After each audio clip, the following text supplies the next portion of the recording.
So what's up, man? Welcome to Exterior. Exterior, yeah, we're back again. Today was doing the whole non-union discussion. Today was going to be back-to-back episodes. But today we're going to hit the non-union aspects first. And it's, I don't know about you, but for an actor, this is like the biggest thing coming up. Like, do you go union? Do you use, or first of all, how do you go, become union and benefits of it and the big fight to get to become union, and then once you get union, then things kind of change, and then all of a sudden you realize maybe I don't know if I should have went so quick. Right. Life kind of things kind of change. You're not allowed to do the rules now set in. Obviously, there's benefits to becoming union. There's like the pros and cons of doing either or. Absolutely. And pretty much what is it? It's a labor union, so it's just organized to essentially it just protects you. It protects you. Yeah, absolutely. And today like I said, we're gonna stick to the non-union and our experiences in that field. I went union ACTRA, full union like 3 years ago. I believe now, so, 3-4 years ago. And prior to that, it was 6 or 7 years of non-union work. Yeah. And we should start off with how it works is you become an apprentice. You get a credit. Yeah. So say you book a union gig, whether it be a commercial or a guest star on a TV show or a film.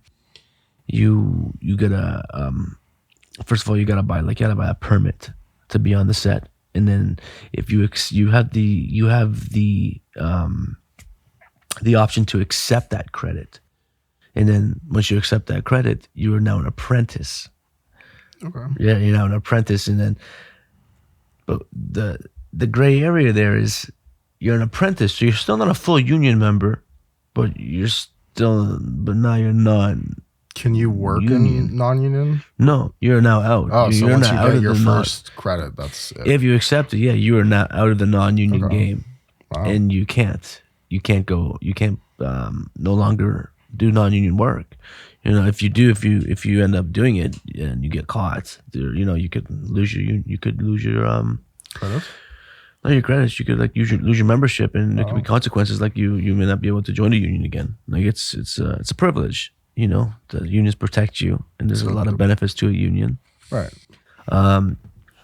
So like me, I believe I had 5 or 6 credits that I had turned down throughout the years that I could have accepted. Knowing that once you took them, you could no longer do non-union. Non-union, yeah. And this is obviously at the beginning. This was just advice that I seek counsel from my agent at the time, or other actors who I respected, who've been in the game for a long time, and they all recommended I kind of stay non-union for a while. And for me, it was great because I've done so many films over the years, and you're still able to do union and non-union work. Let's just get that out there first too, because people think you have to become a union member to do all these big shows, or to get the big work or whatever. Get that label, but you don't. You actually have to book those roles to get the credits to become a member of the union, and that takes time. It takes years. Mm-hmm. But remember, once you accept that first credit, you are now an apprentice. Yeah. And how many credits do you need to become fully union? You need 3. Okay, yeah. 3. So like I have a friend of mine who he's a great actor. Great actor. He accepted a credit for a small role he did on a big film. It was a big film, big name. Okay.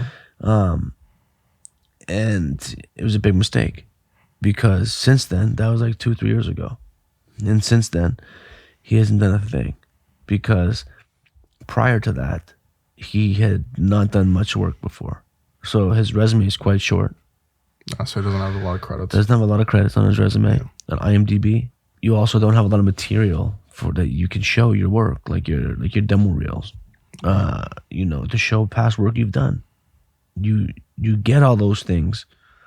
You get the credits. you get the titles, you build a resume, you get the demo reel material from doing the non-union work. It's like the minors. Yeah. You know what I mean? It's kind of like, if you want to look at it as like an analogy to sports, it's like the minors, like the minor leagues.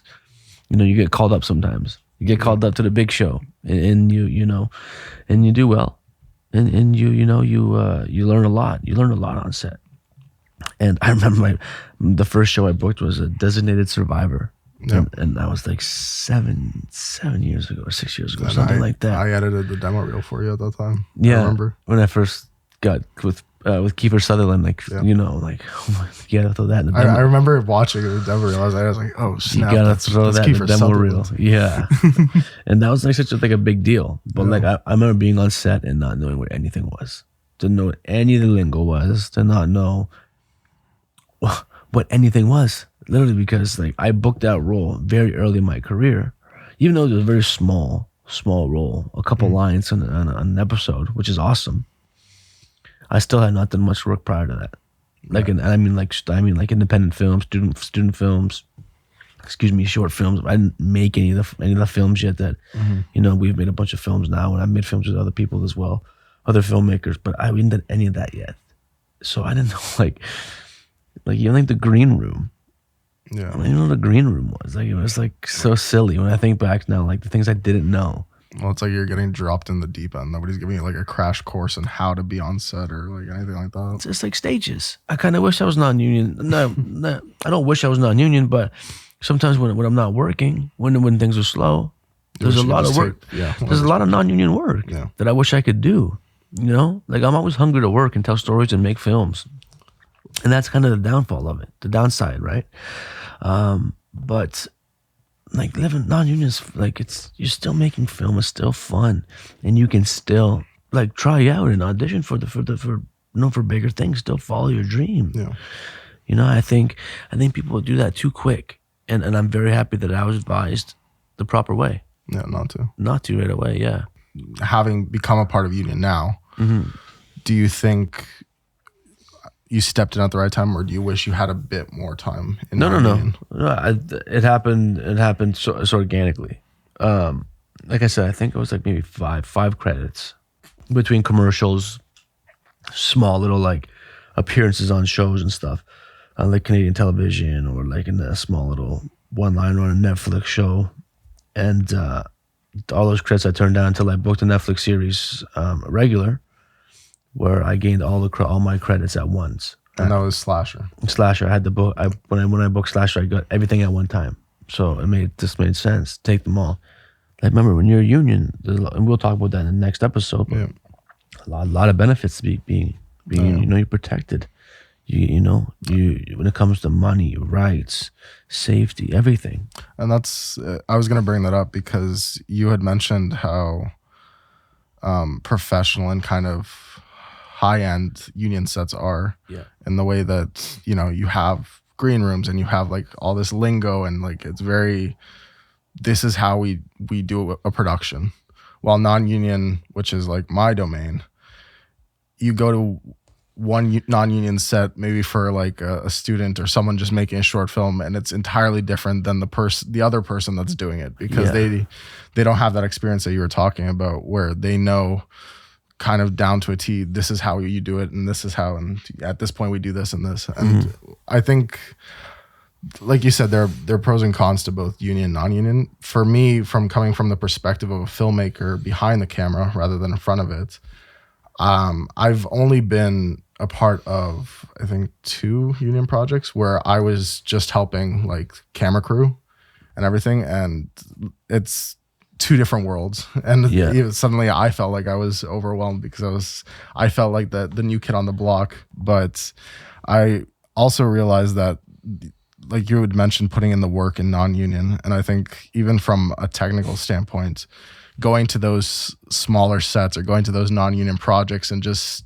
honestly just being there to observe, if you have a role, whether it's, you know, camera operator or whatever, that's so valuable down the line. But yeah, you know, before we close up, let's just really talk about the benefits of being the non-union world. Excuse me, and then we can talk about the benefits of the union world in the next episode. But One being there's a lot of work. There's a lot more work. Oh yeah. You know, like for us to make a film now, for me to make a film now, I have to jump through so many hoops. Oh yeah. And the paperwork back and forth to ACTRA and to get my scripts approved and this and that, and it's a lot, and it's just a lot to do. When you're non-union, you just write a script and go make it. Well, even we were talking about like us having a firearm in a script. When we do non-union, we just write it in and like maybe we'll shoot it, like, because it's not a big deal to have like a fake gun or something. Yeah. You know, on a private set. But with union, like you had mentioned, you have to disclose every single thing that's in the script. You have to have a gun handler on set. You have to have insurance. You have to. There's a list of things, right? So one is like there's a lot of work. Two is that's the time to try new things, experiment, find yourself. Like acting is and filmmaking in general, not just acting and directing, producing, writing. It's part of the creative process. As a creative, have that freedom to really try new things. That's the arena, man. Yeah, that's where you do it. You know, and the contacts you make. Networking. Everything I know today is from everybody I met pretty much in that world. Well, I mean, even everyone that I work with now, you non-union. Yeah, you know, it's so crazy. And there are some exceptions. I'll just mention one. Like, there are exceptions when I'm able to do like a non-union film, like a co-op, things like that. Like a co-op or like say, and don't quote me exactly on this, but I don't know exactly the rules, but I know, like, say for example, you had a non-union film where where the character who you wanted me to play was like a horse wrangler, or like it was a lot of horse riding and say sword fighting, or stuff like that. And I would have, and through being on your film, I would get all that training. It would make me a better ACTRA member. It would give me more talent and more ability to bring to actual union films. There's a gray area like that.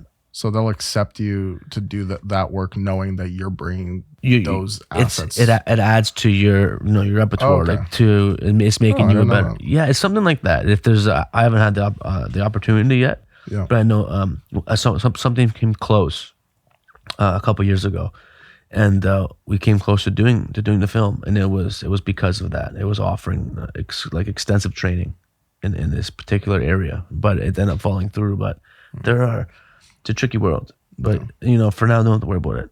Just stay in your non-union world, especially if you're new, and learn as much as you can.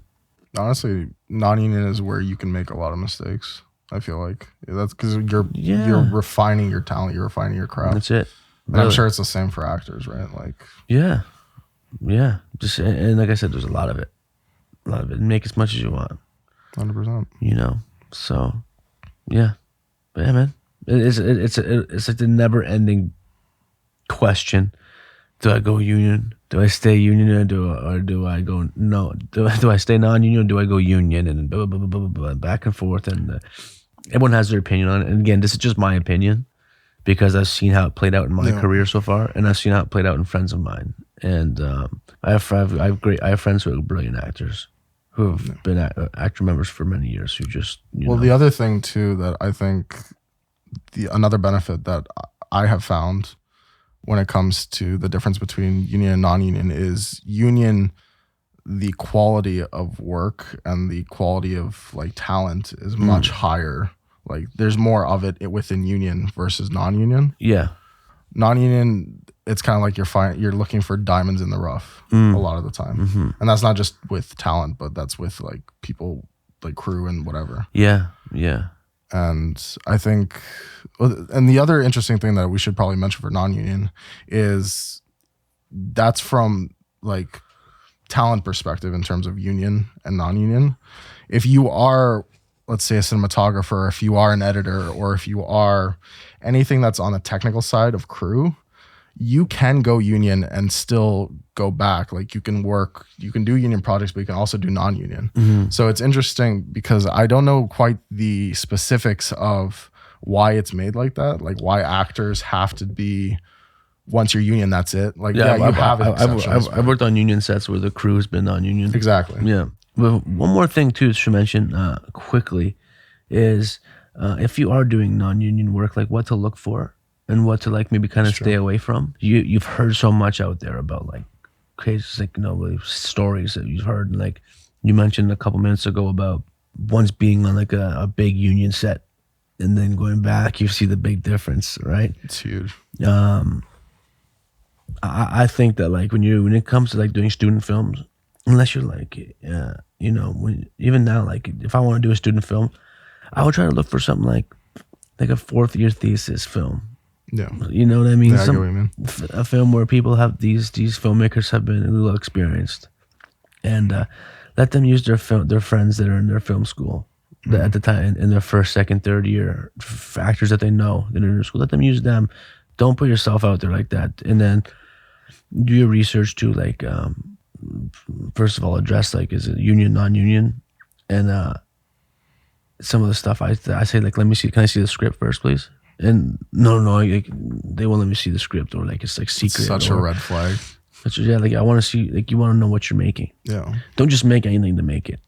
No. You have every right to if you're talented. If you're putting yourself in front of the camera. Yeah, and on a non-union set too. Like actors have this idea that if I don't do this, I'm going to get a bad name, or like people are not going to want to work with me.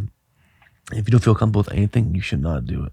Especially 100%. When it comes to like sex and like stuff like that, or like dangerous things that are dangerous, like anything, like riding horses, or like jumping from cars, or anything crazy that would take like a stunt team.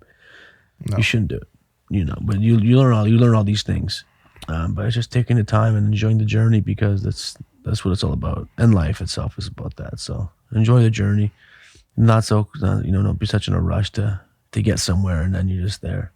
No, because honestly, the most fun I've ever had on set has been with non-union people, has been when we were just, we had the freedom and we were just doing 48-hour films and stuff. Yeah, we didn't have, the strict guidelines or the, you can't be part of my film because you're union or something like that. So it felt more freeing. But that being said, union is obviously really important for progressing everything. And yeah, but what we're talking about like right now, especially as a young actor, I would wait a couple years my opinion, for me, I'd wait a couple years at least to try to do at least 10, 15 projects of non-union work before I would go union.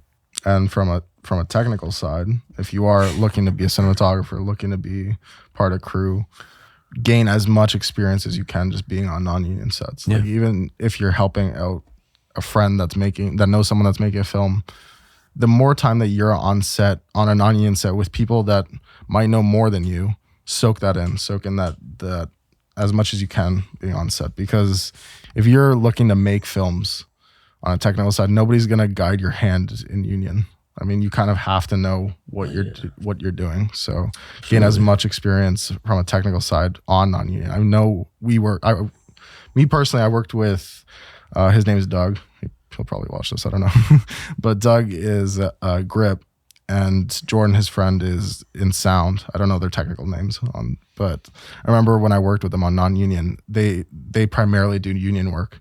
And I felt like I was like in the deepest, darkest end, because they were asking me all these questions and all these terms. And I was sitting there. I remember I would take a break on set, go to my phone and Google what they were asking me, because I was like, I don't want to mess this up. They're so professional. And at the time I had made like a couple non-union films, but I had no idea what the terms were for lighting or this and this. And obviously I was my own cinematographer. So I was just sitting there. I was like, I don't want to look bad.